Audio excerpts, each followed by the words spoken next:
क्या आप भी इंग्लिश बोलते वक्त ऐसी मिस्टेक्स करते हैं जो बिगिनर्स अक्सर करते हैं? आज हम सीखेंगे 3 कॉमन इंग्लिश मिस्टेक्स जो आपकी स्पोकन इंग्लिश को इंस्टेंटली बेटर बना देंगी। क्या आप इंग्लिश बोलते हैं? You speak English? Do you speak English? सवाल पूछते वक्त हमेशा सेंटेंस के शुरू में डू या डज लगाना जरूरी है। सिर्फ टोन बदलने से सवाल सही नहीं बनता।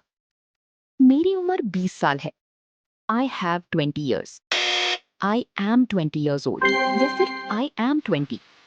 उर्दू में हम कहते हैं मेरी उम्र है, लेकिन इंग्लिश में उम्र बताने के लिए हैव नहीं बल्कि एम, इज, आर का इस्तेमाल होता है। ये मेरी बहन है, वो बहुत होशियार है। This is my sister, she is very smart. Writing में अक्सर लोग शी भूल जाते हैं या माई सिस्टर शी दोनों साथ बोलते हैं। This is my sister, she is very smart. Sentence को हमेशा साफ रखें। जब एक बार सिस्टर कह दिया तो दूसरे हिस्से में सिर्फ शी काफी है। कमेंट में लिखें I will stop making English mistakes. और ऐसी ही इजी स्पोकन इंग्लिश वीडियोस के लिए इंग्लिश विद रिजवाना को सब्सक्राइब करना ना भूलें।